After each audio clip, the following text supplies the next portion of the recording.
Amados hermanos, el Señor les bendiga. Qué bueno que estamos acá para continuar con el estudio que tenemos para hoy. Ayer estábamos en el 19, versículo 19. No, del 20 al 25 realmente, del 20 al 25. Y hoy nos ocupa la parte que va del 26 al 33. Y ahí estaría terminado lo que sería el primer capítulo. Realmente hay gran gozo cuando Dios nos da la oportunidad de estudiar su palabra y de poder aprender de ella, ya que sabemos que la palabra es viva, eficaz y se viene a constituir en esa fuente de verdad para nosotros. Y siempre hacemos la referencia, o sea, siempre pensamos en el mundo, y más en el mundo que estamos viviendo. Por ejemplo, el mundo se ha catalogado siempre por estar convulsionado. Después de la caída hay muchos problemas. Después que Adán y Eva cayeron delante de la presencia de Dios, todo se caracterizó por un caos, una caída, un intento del mal de siempre llevar la rienda, pero un vencimiento siempre de lo que Dios es y de lo que Dios hace. Y si vemos el mundo, el desorden que hay, la falta de tino que hay, la falta de coherencia, vemos el mundo como un océano turbulento. La palabra es nuestra barca segura. La palabra de Dios es ese faro que alumbra a nuestros pies, como la Escritura misma declara. Y son de los motivos que nosotros podemos mencionar para poder seguir aprendiendo acerca de la palabra. Realmente así debe ser. Entonces, Proverbios, capítulo 1, y vamos del 26 al 33, y dice de la siguiente manera. Recuerden que lo que antecede es esta sabiduría personificada, esta sabiduría que clama por las calles, que da su voz, que alza su voz y que llama a esos burladores, les confronta a esos insensatos, a esas personas que abiertamente desechan. Él los confronta y los llama. Incluso asegura la promesa de que aquellos que vienen a ella, aquellos que van a la sabiduría, serán bendecidos con el mismo Espíritu de Dios y entenderán su palabra. Dios nunca nos está llamando a nosotros a algo de confusión, sino que cuando nos llama, Él mismo se encarga de capacitarnos y de venir a nuestra mente y guiarnos a toda verdad a través de su Santo Espíritu. Y son cosas que tenemos que tener bastante claras. Precisamente hace poco, yo hablaba con alguien que me decía que últimamente ha estado escuchando la palabra. No va a ninguna iglesia, pero ha estado escuchando la palabra y me dice, mira, yo he empezado a escuchar la palabra, he empezado a buscar sermones de este predicador, de este otro, y no sé, como que ahora siento mucha inquietud por muchas cosas. Yo le decía que tú estás cumpliendo con algo que la palabra enseña. La palabra nos manda que a escuchar, a prestar el oído a la palabra. Por ahí que comienza todo. Y no pensar que quizás la fe se basa en sostener una religión propiamente dicha, sino que hay que oír la palabra de verdad, oír la sabiduría de Dios, como oye el sabio y aumenta el saber, y Dios se va a encargar de que esa palabra vaya calando hondo en nuestra conciencia. Entonces nosotros empezamos a entrar en esa aproximación a la palabra, y Dios allí obra, Dios allí hace su obra. Entonces recordemos esa sabiduría que clama en las calles, que viene a nosotros, y a partir del 26 entonces se puede hablar de las consecuencias de rechazar esta sabiduría. Hay consecuencias de rechazar esta sabiduría que está clamando en las calles, porque el Evangelio, como hemos dicho varias veces, salva y juzga. Salva a aquel que cree y el que no creyó queda bajo juicio por ese Evangelio que rechazó. Entonces el asunto es complejo realmente. Dice el 26, recuerden la última frase del 25, que allí conecta con lo que sigue en el 26, dice, y mi reprensión no quisisteis. Extendí mi mano y no hubo quien la tomara, llamé y nadie respondió. Pero no es que Dios habló al vacío, como explicábamos ayer. Dios habló a personas que abiertamente rechazaron su llamado. No habló al vacío. Si Dios extiende su mano es porque se entiende que alguien allí puede tomarla, mas no quiso. Entonces el 26 dice, también yo me reiré de vuestra calamidad y me burlaré cuando os viniere lo que teméis. Cuando viniere como una destrucción lo que teméis, y vuestra calamidad llegare como un torbellino, cuando sobre vosotros viniere tribulación y angustia, entonces me llamarán y no responderé. Me buscarán de mañana y no me hallarán, por cuanto aborrecieron la sabiduría y no escogieron el temor de Jehová, ni quisieron mi consejo, y menospreciaron toda reprensión mía. Comerán del fruto de su camino y serán hastiados de sus propios consejos, porque el desvío de los ignorantes los matará, y la prosperidad de los necios los echará a perder. Mas el que me oyere habitará confiadamente y vivirá tranquilo sin temor del mal. Amén. Padre bueno que estás en el cielo, te damos gracias una vez más en esta noche por hacer posible esta reunión que se celebra en tu nombre. Gracias porque el hecho de que pertenezcamos a la iglesia de Cristo, el hecho de que hayamos sido llamados por tu misericordia, nos habla, Señor, de cuán bueno tú eres con la humanidad.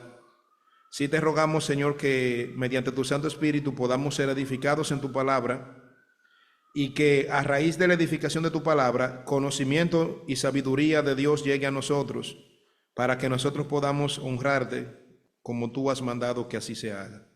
Así que, Señor, henos aquí delante de tu presencia, tú nos conoces, sosténnos, ayúdanos y permítenos hacer todo lo que hagamos para tu gloria. Todo eso te lo pedimos en el nombre de Jesús. Amén. Bueno, amados hermanos, entonces vemos ahora cómo hay un cambio. A raíz del texto que estábamos leyendo, vemos que la sabiduría ha clamado, la sabiduría ha llamado, y hay un grupo de personas que abiertamente rechazó. Y no quisiera quizás tampoco que lo viéramos solamente personas que rechazan, que están fuera del evangelio.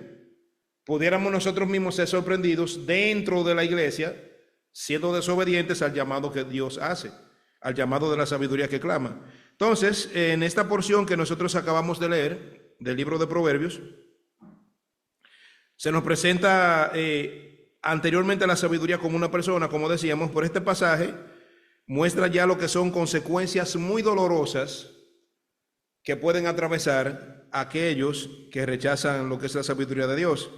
Y también hablamos del tema de que Dios no obliga a nadie a obedecer, pero sí advierte de las consecuencias de ese rechazo que puede haber. Entonces, lo primero que podemos ver en una primera instancia es lo que va del versículo 26 al 27. El juicio de Dios por el rechazo a la sabiduría. Dice, yo también me reiré en vuestra calamidad y me burlaré cuando os viniere lo que teméis. O sea, Dios responde al rechazo del hombre con justicia divina. Dios está haciendo como un ajusticiamiento en contra del pecado, porque miren lo interesante de todo esto. A veces cuando nosotros enseñamos doctrinas que están en la palabra, son doctrinas que a veces pueden parecer chocantes aún a algunos hermanos. Por ejemplo, hay doctrinas como la doctrina de la elección, que cuando uno la enseña, a veces hay personas que no logran entender esto muy bien. Y siempre ponemos el ejemplo de que yo no puedo decir, nunca se muestra en la Biblia ni en la vida real, que Dios haya rechazado una persona que lo haya estado buscando. Yo no veo eso en ningún sitio. Dice la palabra que cuando el hombre clama, Dios responde, ¿verdad? Entonces, lo que hay que tratar de entender cómo esto se desarrolla en ese gobierno soberano de Dios. Lo que yo sí puedo ver en lo que Dios hace con el hombre es demasiada misericordia. ¿Por qué le voy a decir que hay demasiada misericordia? Porque un mundo que estaba completamente lleno de pecado, Dios decide levantar un pueblo para su gloria.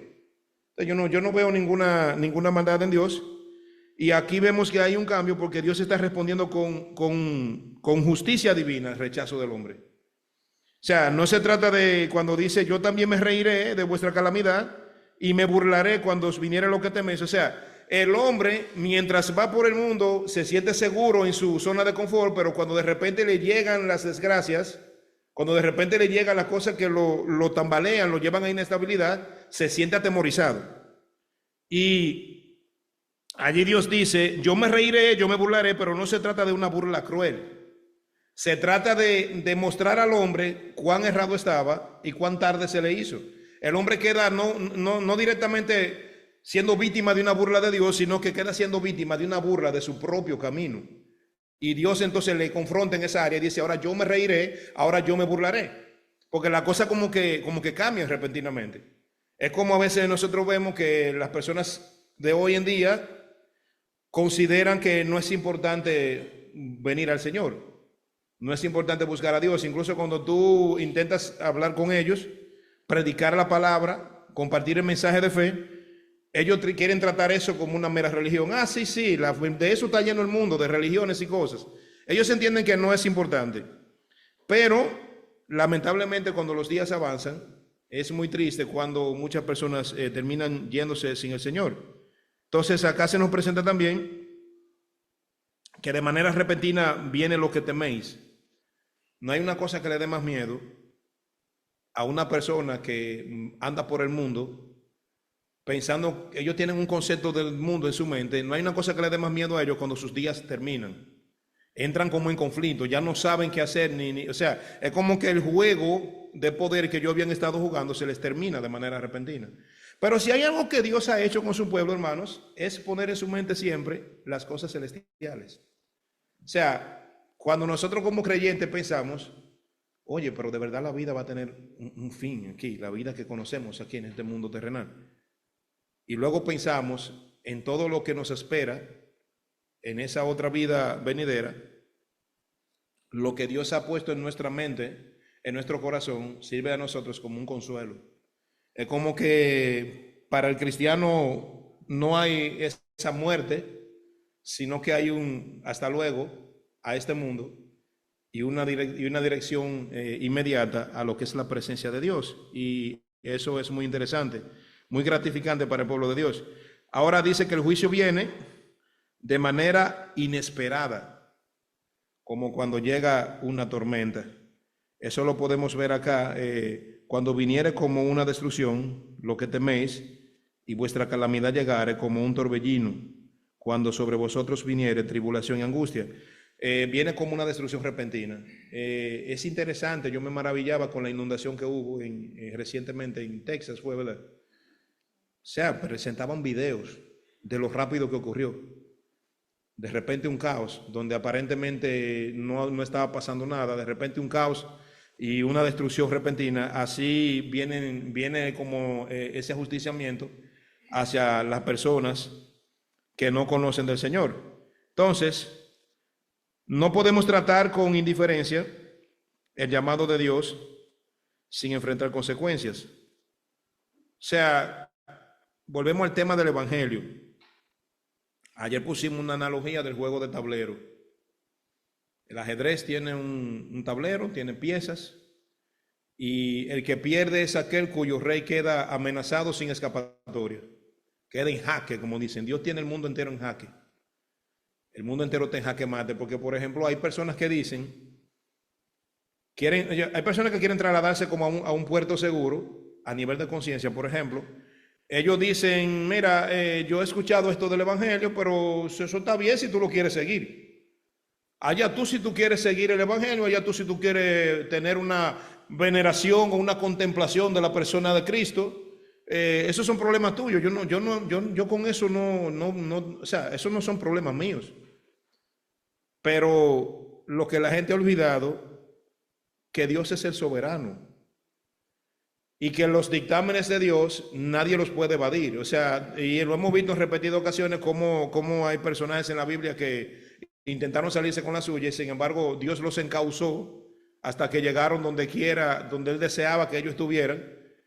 Hemos visto cómo la palabra de Dios es una palabra como real, una palabra verdadera, y realmente nadie va a poder escaparse de esto.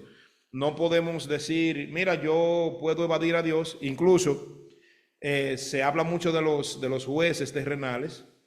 Si yo estoy en una posición de legislar y yo le digo a alguien que queda bajo mi juicio, mira, tenemos un problema que resolver. Y si esta persona me dice a mí, mira, podemos hablar eso antes del juicio, porque hay algo que yo quiero hablar contigo, yo puedo remunerarte. Yo puedo decirte, Tom, mira, te beneficio con esto y ya, y dejamos eso así entre nosotros. Yo puedo evadir ese juicio. Pero Dios no puede ser burlado y Dios no tiene, o sea, nosotros no tenemos nada que podamos darle a Dios para hacer que Dios cambie su voluntad. O sea, simplemente no lo hace. Dios es soberano y su palabra son decretos irrevocables. Y es muy interesante esto de que ante el justo juicio de Dios, nadie se va a escapar. Yo siempre recuerdo una reunión que se hacía cuando yo trabajaba en el banco. Se hacía una reunión todos los lunes y era una reunión de rendición de cuentas. Por ejemplo, se supone que quienes trabajaban en servicio debían vender, pero quienes trabajaban en caja debían referir. Eso significaba que si delante de mi ventanilla se paraba una gente que fue a hacer un mandado, fue a hacer cualquier cosa, yo debía entablar una conversación con esa persona y tratar de asegurarme de que esa persona fuera cliente, si no lo era que fuera. Ah, pero mira, aquí tenemos este servicio, mire, yo le llenaba un ticket y lo mandaba a servicio. Y allá el banco se las arreglaba para que la persona saliera enganchado con algo. Eso se volvió como una práctica que había que hacerlo y después se volvió una obligación. Y los lunes había que presentar todo lo que uno había hecho. Y muchas veces, ustedes saben que hay un tema de actitud allí en la venta. Yo no tengo actitud de venta, no la tengo, de verdad que no. No me ponga a vender nada porque yo no tengo esa insistencia. Hay gente que se las arregla para que tú le compres. Mira, esto es bueno, y te envuelven y te dicen, y dicen, te dan una muela, como dicen, ¿verdad? Te envuelven hasta que tú terminas comprando algo. Yo no soy así, yo le puedo decir a una persona, mira, ¿a usted le interesa esto? No, gracias, buen día, ya. Ahí terminó la conversación para mí, pero yo tenía compañeros que eran terribles con eso, envolvían a la gente de una manera que... Entonces, cuando se hacía esa reunión, que uno tenía tan poco de venta y otros tenían tanto, el gerente iba con su mirada inquisidora mirando, y entonces, ¿y usted por qué no? O sea, ese reclamo, a veces yo los lunes decía, óyeme, pero si yo pudiera evitar ese momento de la reunión, nada más para que no me reclamen el tema de la venta, porque yo nada más sabía trabajar para allí y para allá, yo no sabía esa... Y yo me pongo a pensar en eso, si era un jefe terrenal que yo decía, wow, esa mirada no me gusta, que yo no tengo quizá lo que él esperaba que yo tenía. Y la mirada de Cristo como juez, que se clave sobre nosotros, allá demandando. Entonces yo pienso que le lleva por mucho de manera infinita. Y siempre he hablado de las opiniones. Por ejemplo, Dios es un Dios personal. Y al ser un Dios personal, Dios ha llamado a una comunidad, pero Dios conoce cada persona que pertenece a su comunidad. Porque Él es omnisapiente, omnipresente y tiene la capacidad de relacionarse así con su pueblo. A veces yo me pongo a pensar, ¿qué pensará Dios de mí? Me lo he preguntado y a veces digo, yo no sé si quisiera escucharlo, no lo sé, pero Dios tiene opiniones de nosotros, la tiene. Y hay partes en la Biblia que como un destello, Dios deja ver su opinión sobre personas. Él se expresó de muchas personas. Por ejemplo, yo sé que Job era un hombre justo realmente porque fue Dios que lo dijo. Ese hombre es justo. Yo sé que Aarón era un tipo que tenía buena retórica porque dijo, Aarón habla bien. O sea, yo sé que el Dios hizo afirmaciones. Pero la idea aquí es pensar en nuestro Dios y pensar en nuestro servicio delante de Él, nuestra vida delante de Él, debe ponernos a pensar en esto de manera seria. O sea, no podemos ignorar a Dios y pensar que podemos salirnos con la nuestra. No podemos, eso no puede pasar. Ni dentro ni fuera del pueblo de Dios. Fuera ni decir ni dentro tampoco. Entonces es algo que debemos siempre recordar. Entonces, ya vimos este juicio de Dios que viene a raíz del rechazo de esa sabiduría. Ellos abiertamente decidieron no obedecer la sabiduría que clama en las calles. 28:30, el 28 y el 30. Dice, entonces me llamarán, no voy a responder. Me buscarán de mañana y no me hallarán. por cuanto aborrecieron la sabiduría. Nosotros vemos allí una acción deliberada. No fue que se le olvidó la sabiduría o que no la oyeron, ellos la aborrecieron abiertamente. Y no escogieron, míralo ahí, no lo escogieron, o sea, la alternativa estaba, ellos no lo escogieron. No escogieron el temor de Jehová, ni quisieron mi consejo, o sea, y menospreciaron toda represión mía, menospreciaron todo eso. Y nosotros hablamos ayer de la reprensión, de cómo la sabiduría, después que alza su voz en las calles y ve la actitud burlona, ve la actitud insensata y ve la actitud de menosprecio hacia la sabiduría, luego ella reconviene, o sea, luego ella llama y se para de frente y dice, espérate, mira, ¿de verdad tú estás desechando la sabiduría mía, aún sabiendo todo lo que estamos hablando ahora, que es lo que se desprende de allí? Se desprende de allí todo eso. Entonces me llamarán y no responderé. El rechazo voluntario de la sabiduría. O sea, abiertamente, repito. Eso es como cuando a usted le pregunta, ¿tú quieres de eso? No, yo no quiero. Te lo perdiste. No diga después que no te dieron. Entonces tú vas a llamar después y te van a decir, ya no queda. Ya se acabó.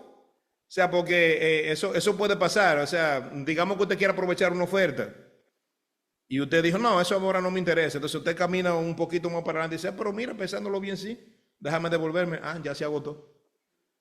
Así va a pasar y el profeta dice, todavía no se ha cortado, todavía. El todavía significa que llegará un tiempo que sí. Llegará un tiempo que sí. Y yo creo, hermanos, que una de las épocas más funestas será cuando el Señor levante su iglesia. Porque el retiro de la iglesia de la tierra implica que el faro de Dios se habrá apagado. Y si hay personas que van a recordar el evangelio, lo van a recordar. Ah, yo recuerdo que la tía mía, la prima mía, la abuelita mía, mi mamá, no sé quién, mi amigo, mi amiga, un día me predicó y era verdad el asunto. Mira, estas personas van a encontrar luz de la que dejaron en aquel entonces que le propagaron. Pero va a venir una época funesta, una época triste, ¿verdad? Porque sabemos que la palabra enseña que nosotros somos que la sal de la tierra. Y una cosa sin sal no tiene sabor, no está ni siquiera en un estado correcto, ni de preservación, ni para el consumo. Entonces, buscarán a Dios cuando sea ya tarde. Eso es muy triste. Y la gente tiene como un poco entendimiento de eso, porque a veces he escuchado personas decir, bueno, si yo tengo un accidente y me queda un chin de vida así, en ese chin yo puedo decir, Señor, perdóname, me voy. No es algo así. Dios escoge, Dios llama de manera graciosa y venir al evangelio no es un trueque. Incluso, mire una cosa. Hay personas que piensan que el llamado al evangelio es para no ir al infierno. No es para no ir al infierno. El no ir al infierno es un beneficio que se agrega.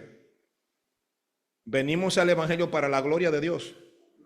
Y lo que Dios hace con la gente que Él llama es compartir su gloria con ellos. Es como el Señor dice, yo no los llamaré siervos, sino que los llamaré amigos, porque el siervo no entra a la casa de su Señor, ni come lo que come su Señor. El siervo cumple con un horario. El siervo le trabaja al jefe.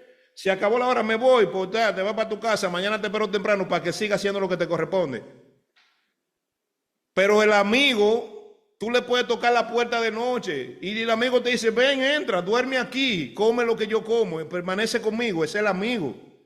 Ya, o sea, entonces Dios ha llamado a su pueblo para sostener una amistad con ellos, de una manera que nosotros ni siquiera pensamos. Lo que Dios hace con nosotros y el amor que Dios ha profesado por nosotros, todavía nosotros no lo hemos alcanzado a conocer.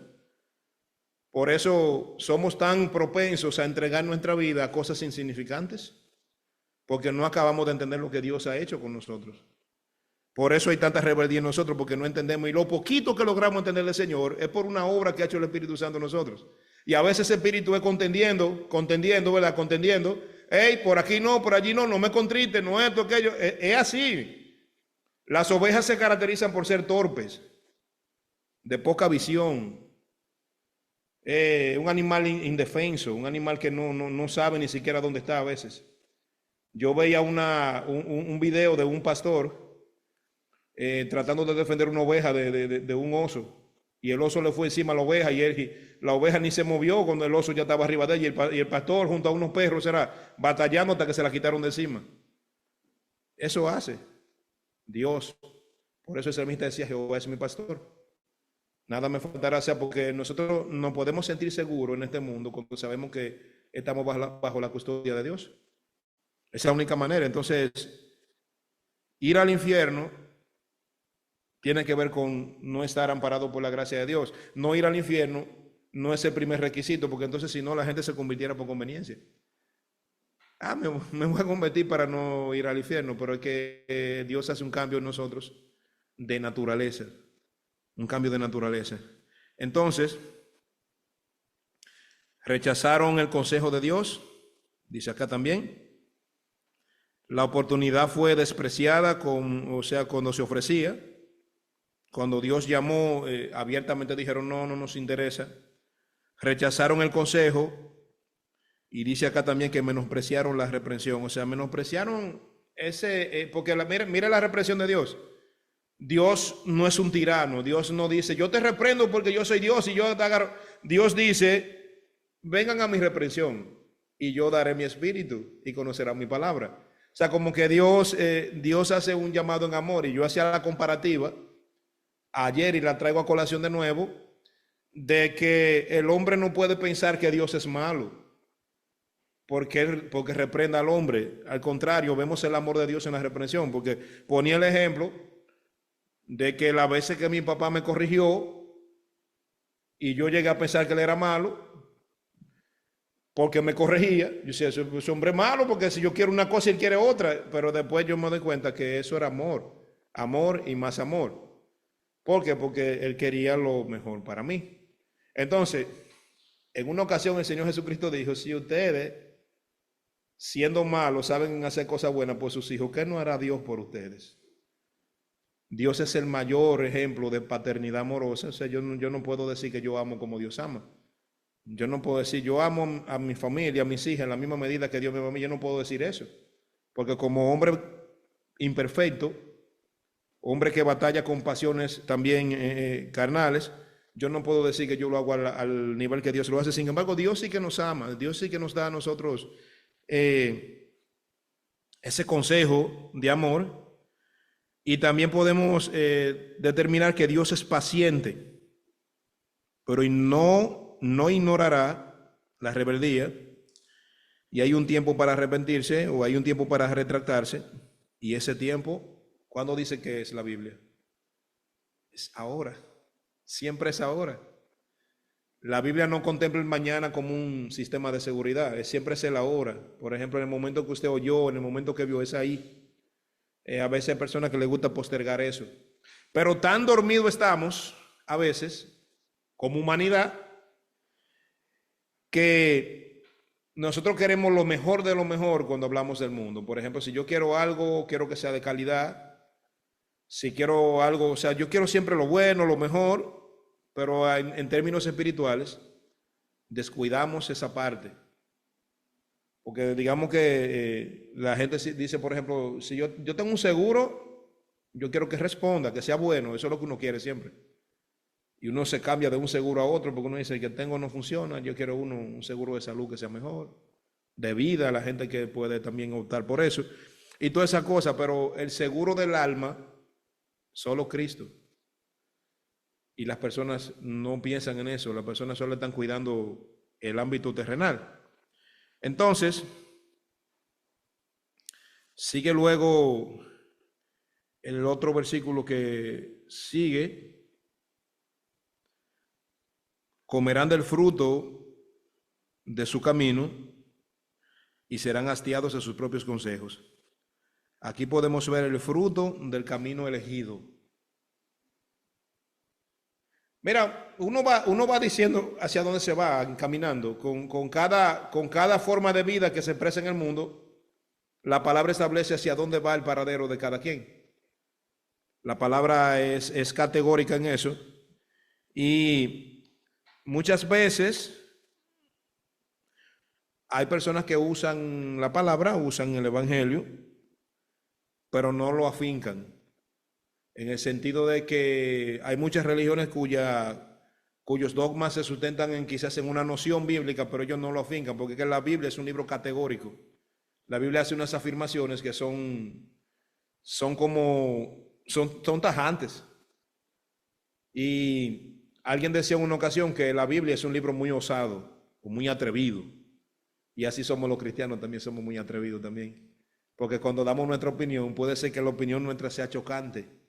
Por ejemplo, desde que la palabra comienza en su primer capítulo en Génesis, no te dice a ti quién es Dios, no te dice de dónde vino, no te da una carta de presentación del Dios de la Biblia. Sin embargo, te dice que en el principio creó Dios los cielos y la tierra. Fue Él que la hizo. Comienza siendo una afirmación categórica.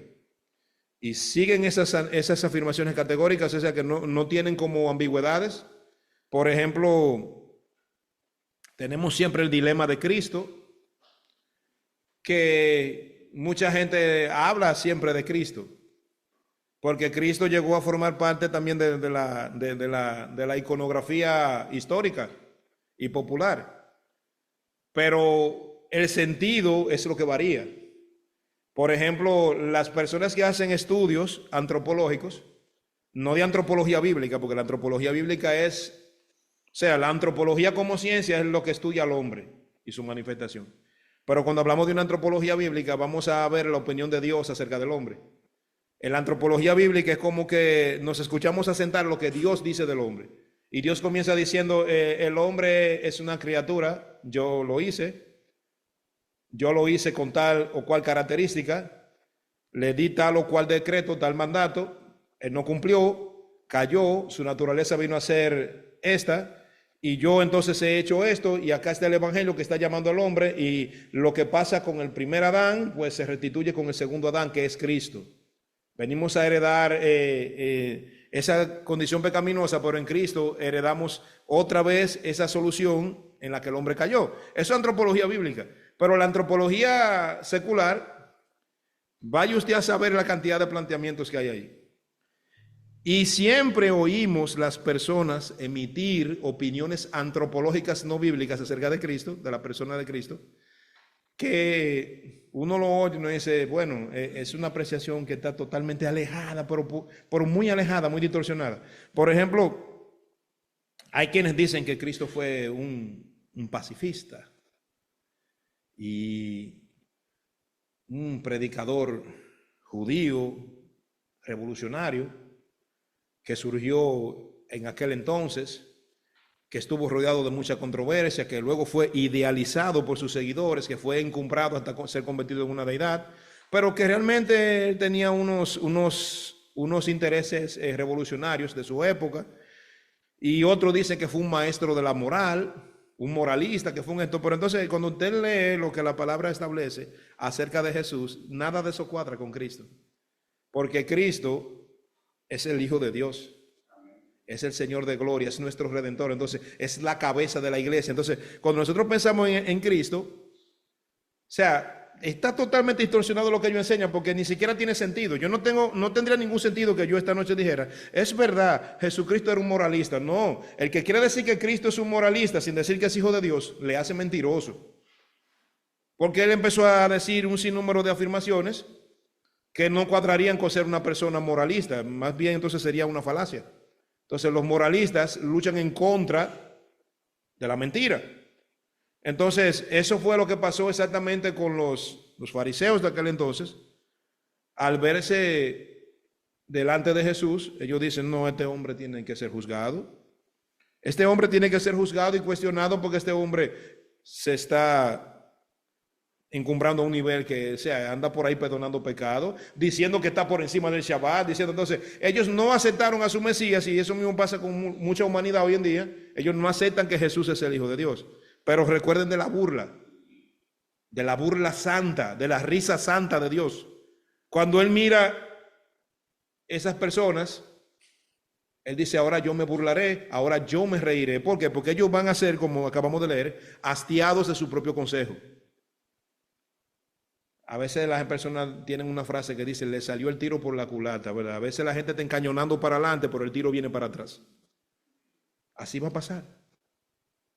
van a quedar burlados, no por una burla cruel de parte de Dios, sino una burla de lo que su propio camino le acarreó a ellos. Entonces eso es lo que estamos viendo aquí. Viendo el fruto del camino que se eligió, comerán del fruto de su camino y serán hastiados de su propio consejo. Aquí se muestran consecuencias, hermanos, que son el resultado directo de las elecciones, No te vayas por ahí, porque por ahí puede pasar tal cosa. Te fuiste, no será una sorpresa que llegues con un problema, porque ya se te había advertido de parte de Dios que eso era así.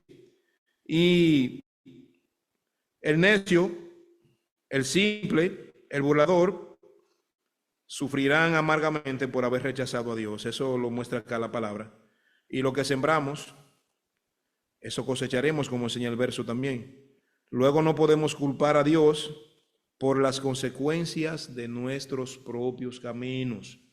Yo no puedo echarle la culpa a Dios, decir, no, la culpa ahora es de Dios. No, yo mismo ya decidí cometer mis yerros. Y lamentablemente me vi atrapado en estas cosas. Verso 33, que sería ya el último verso. Más el que me oyere. Cuán bueno es Dios, hermanos. Después de hablar otra vez con tantos resultados funestos de alejarnos de Él vuelve a recordar aquí, otra vez. Después que dice, yo me reiré, yo me burlaré, tú serás hastiado, serás cansado de tus propios consejos, te darás cuenta que lo que has hecho te vino a mal, cosechaste los frutos de tu mal camino, mas el que me oyere habitará confiadamente y vivirá tranquilo, sin temor del mal. El Señor nos llama a nosotros a confiar. Y yo sé, hermanos, que eso de confiar muchas veces es difícil, porque cuando a uno le dicen espera, uno se desespera. Eso es así, cuando uno dice, mira, espera, ahí es que uno dice, pero ¿y por qué tengo yo que estar esperando cuando yo quería un servicio todo ya, como dicen? Yo quería que las cosas se hicieran en el momento que yo pensaba, pero en el 33 nosotros vemos la promesa de seguridad a aquel que escucha. Mas el que me oyere habitará confiadamente y vivirá tranquilo sin temor del mal, hermanos. Dios ofrece seguridad a los que le obedecen. Pero, hermano, yo quiero que nosotros activemos un poquito los sentidos espirituales. ¿En qué forma? Seguridad no significa prosperidad terrenal, porque a veces la mente se traslada a eso de una vez. Ustedes saben que tenemos personas que son mercaderes del evangelio y a veces atraen personas diciéndole que lo que vienen al Señor ni siquiera gripe le va a dar. Una vida próspera, varón, te dice. Una vida próspera. Tú vas a tener... Miren, yo creo que Dios tiene poco que ofrecernos en esta tierra cuando Él ha diseñado un plan eterno. Es lo primero. Yo no creo que Dios esté haciendo muchas... Ahora Dios permite, claro, porque miren una cosa. Había un teólogo cuyo nombre no recuerdo ahora mismo. Caramba, yo he hecho referencia a él unas cuantas veces y se me olvida su nombre. Este señor él tiene un testimonio muy bonito, incluso dicen que él murió de rodillas, murió orando. Estaba ya muy avanzado en edad y siempre se arrodillaba a orar al lado de su cama y dicen que ahí lo encontraron en posición de oración, parece que falleció allí mismo. Y él llegó a manejar mucho dinero, porque mucha gente le daba ofrendas. Él llegó a manejar mucho dinero. Y alguien de manera burlona le decía, yo creo que era George Mueller, me parece que sí. Le dijeron, si tú dices que Dios es el que da todo, ¿por qué tú no le dices a Dios ahora mismo que me dé por lo menos 1.500 libras esterlinas? Ahora mismo. Y él decía, Dios no te daría a ti 1.500 libras esterlinas, Dios te daría 200 millones de libras esterlinas si tú lo fueras a usar para su gloria. Porque ese es el problema. Que Santiago dice, piden y no reciben porque piden mal, no saben ni pedir, dice Dios. Porque yo me imagino la cantidad de oraciones que nosotros le vamos a Dios. Yo me imagino a Dios en su trono, mirándonos y diciendo, estos muchachos míos no pegan una. una sola no pegan. No piden sabiduría, no piden amor, no piden tantas cosas que necesitan antes de esas otras. Porque recuerden que Salomón llegó a ser grande, eso es verdad, Salomón llegó a ser grande, rico y poderoso, pero eso no fue lo que él pidió la sabiduría y todo lo demás vino junto con eso, porque Dios dijo, porque me agradó a mí tu petición, no pediste riqueza, no pediste fama, no pediste poder, ni la vida de tus enemigos, me agradó eso a mí, por tanto yo te daré todo lo demás que yo entiendo que tú también debes tener. Entonces, interesante eso, hermanos. Dios promete seguridad. En esta tierra Dios provee. Claro que sí. Pero que no caigamos en el engaño de pensar, porque miren, los militantes de la fe, el capitán de nuestra fe, que es Jesús, dijo, yo no tengo ni dónde acostar la cabeza. El capitán. Y quizá mucho frotándose las manos, diciendo, bueno, yo ando caminando aquí con Jesús, por lo menos cuando Él tome posesión algo me va a tocar. Pero el Señor no tenía eso en la mente. El Señor estaba pensando en lo que Él vino a traer, el reino de los cielos. Y Él dijo, yo soy el camino, la verdad y la vida. Y nadie viene al Padre sino por mí. O sea, Él está pensando en eso.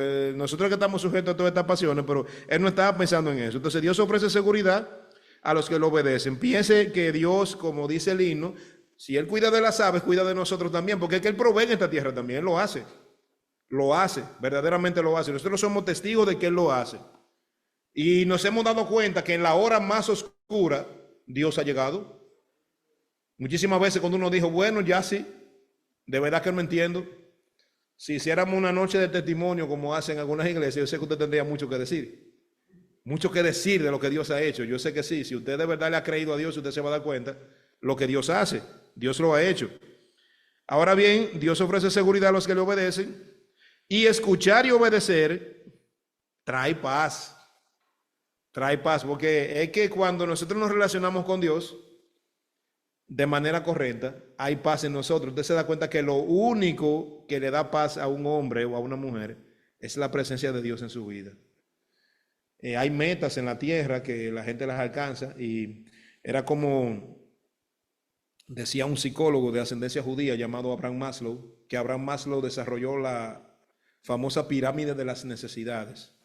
Y él decía, el ser humano necesita tener lo básico, el ser humano necesita comer, dormir, relacionarse, necesita luego soñar, aspirar, crecer y hasta llegar a tener un sentido de logro. Y él presentaba el sentido de logro ya como la cúspide de la pirámide. Pero entonces cuando el hombre subía a la cúspide de la pirámide se daba cuenta que faltaba algo más y tenía que crear otra pirámide, porque tenía que comenzar otra vez a otra cosa. Entonces a veces la gente vive así de esa manera y no se da cuenta que la cúspide de la pirámide del hombre es Dios. O sea, cuando el hombre alcanza a Dios, cuando el hombre llega a Dios, cuando tiene una correcta relación con Dios, tiene paz. Entonces realmente no podemos pensar que haya paz aparte de Dios, porque de hecho los problemas que vemos en el mundo se basan en que el mundo se apartó de Dios. Entonces Dios, me encanta por eso la teología, es como la lógica conforme a Dios, nos enseña que eso es lo que estamos viendo hoy, exactamente, un mundo alejado de Dios que está lleno de problemas. Entonces, si alguien quisiera decir, ¿qué debo hacer yo para solucionar mi problema? O como dijo el carcelero, ¿qué debo hacer para ser salvo? Ahí está la respuesta, cree en el Señor Jesucristo y será salvo. Esa es la respuesta. Entonces, hoy nosotros podemos decidir, hermanos, vivir bajo la dirección de la sabiduría diaria de Dios. O sea que no necesitamos palabra de Dios para el servicio o para un día específico, sino para todo. Para el servicio, pero para la vida. Para predicar, pero para vivir también. Entonces eso debe quedar claro en nosotros. Y este texto nos presenta un contraste entre los que rechazan a Dios y los que obedecen a Dios. Y no se trata solo de que obteniendo la sabiduría de Dios vamos a obtener conocimiento, sabiduría, sino que vamos a obtener una vida que está dirigida y gobernada por Dios. Así que, amados hermanos, será hasta la próxima. Seguimos pidiéndole al Señor que nos permita estar compartiendo.